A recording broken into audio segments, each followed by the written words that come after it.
And with that, welcome back to Overtake, guys. We are here in beautiful Amsterdam at the GT World Series Showdown. And today we're gonna be at the live screening of the Gran Turismo movie, a movie all about how a sim racer turned into a real racer. And with a little bit of luck, we're gonna find out how you can do that. So let's jam.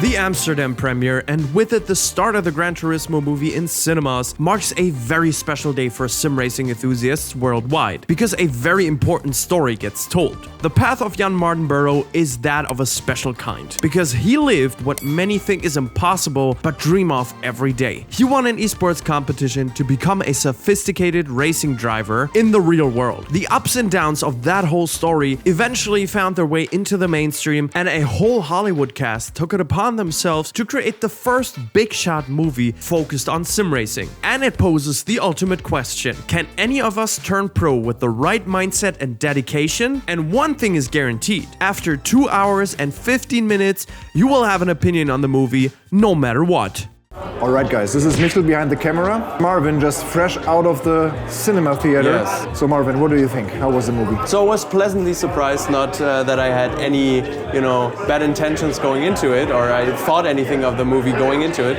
but I thought it was a very, very good representation for sim racing in general. I think it made some really cool points, represented it fairly well. Of course, there's always gonna be very dramatic moments, having multiple photo finishes, for example. It just doesn't happen in real life, but overall, I think it was a fairly cool and serious representation of what we do on a day-to-day. Yeah, also a good representation of this whole GT Academy program that they had. Yeah, we don't want to spoil it too much, the movie, but this whole scenery of the mechanic, of the skepticism of the whole scene, the whole racing scene, mechanics, but also the opponents, how they thought about sim racers or virtual racers in that kind. So I think that was really the key moments of the movie, right? And that's a valid point. A big part of getting taken serious as a sim racer doesn't stop with getting to the racetrack. And who would know that better than sim racing's most dashing main character, Jimmy Broadbent, commentator for the English Gran Turismo stream and sim racer turned real racer. I'd say that it's not quite as severe as what the sort of film portrays nowadays, but it does definitely still exist. Obviously I'm a YouTuber sort of first before anything else, and the amount of comments I get whenever you make any sort of mistake, it's the first thing they bring up. It's like, oh, this damn sim racer can't do this, blah blah blah blah blah. And obviously, these people have no idea of the pressure you're under when you're doing that, especially on a stage like that. But in terms of mechanics, there's that one line that I heard in the film, and I cringe because I've heard it so many times and I hate hearing it. It's like, Jimmy, there's no reset button in real life. It's like, yeah, sorry, of course I didn't know that. I'm a stupid gamer. So some of it's still there, but then it makes it all the more sweet when you beat him. So another famous sim racer in SuperGT also turned his expertise into plenty real life experience, with recently clocking in a lot of time on tracks all over the world. We asked him if a story like that of Jann Mardenborough inspires him to continue his transition into real motorsports. To be honest, watching the film, I saw so many parallels, like with my own life.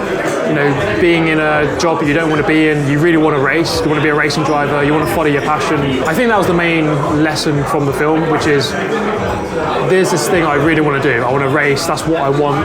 And he went after it, he achieved it. And to be honest, I have the same thing. I'm racing now. I used to just make YouTube videos, but now I'm racing at the Nürburgring. So there's lots of lessons to be learned, and there's lots of parallels, I think. Not only me, but a lot of trialed and tested racers left this movie feeling like sim racing is finally taking the next step. Seeing a lot of known faces talk about the accessibility of possibility in our sphere is paramount for the future. Despite of some great insight into the mind of real racers, unfortunately, I still don't know if any one of us has what it takes to make it to the big stage. Therefore, I may have to take a look at how the aspiring sim racers try to fulfill this dream at the GT Showdown.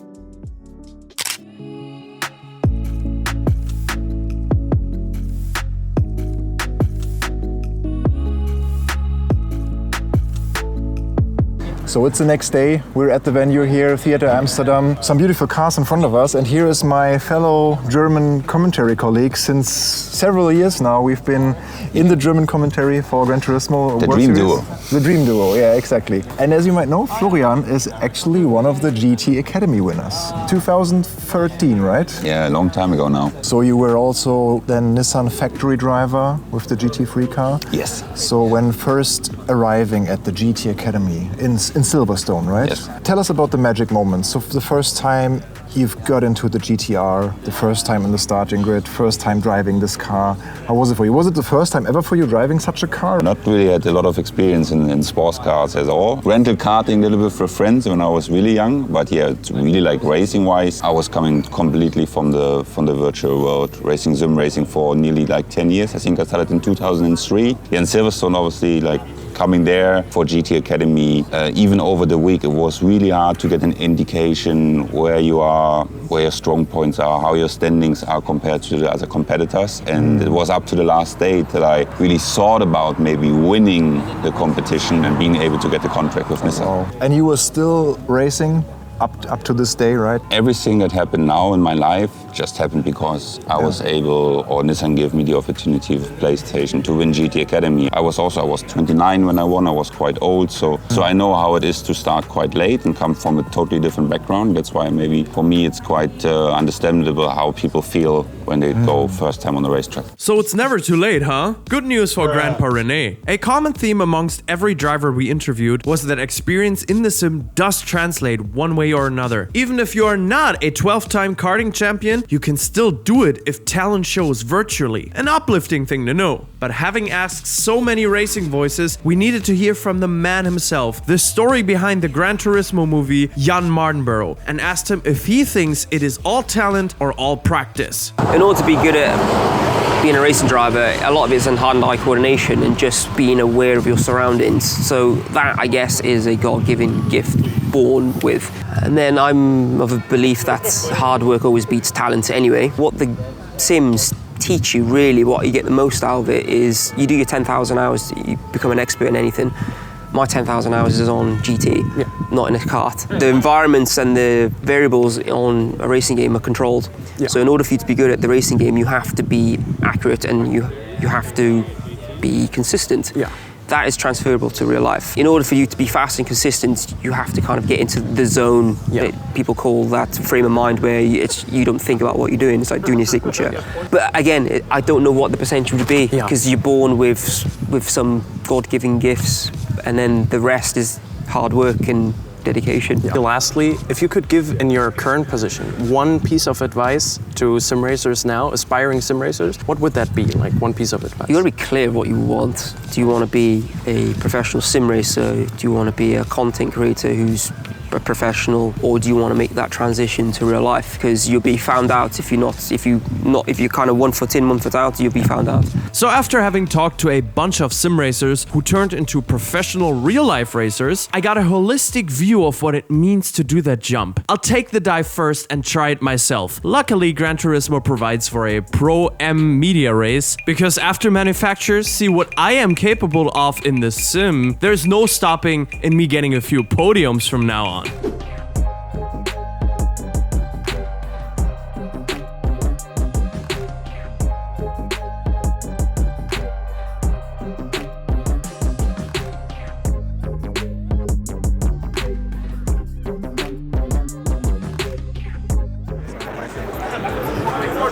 Alright guys, it's finally happening, or it should be happening in a few. This is a really great experience so far. I've completed the qualifying. Fortunately didn't have that much luck, but now in the race we have a very special strategy, and my pro is actually a great guy. I was super surprised at how deep his understanding and his explanations were. Now I'll do him good and win the race.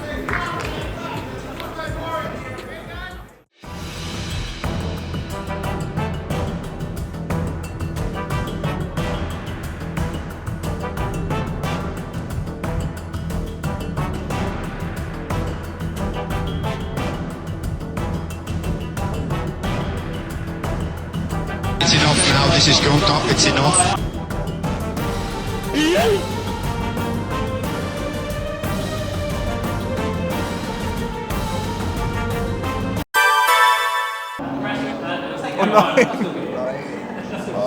Nein, Mann, Junge. Bruh.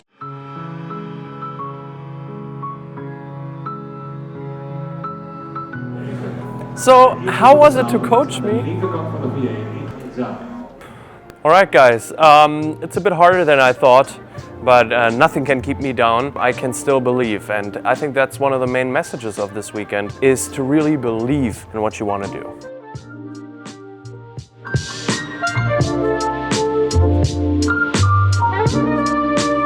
So guys, this is it, a weekend of Amsterdam. Michael, what's your thoughts? It was a blast being here for the last 2 or 3 days with all the impressions we've got from the sim racers and drivers. This mindset that we really learned in this video, this was really inspiring. What would you say? We posed the question, can anyone make it nowadays to be a real racer? If you really want it from deep from your heart, definitely. Yeah. If you put commitment to it, definitely. Everyone can do it.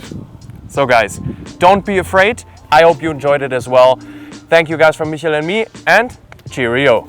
Bye.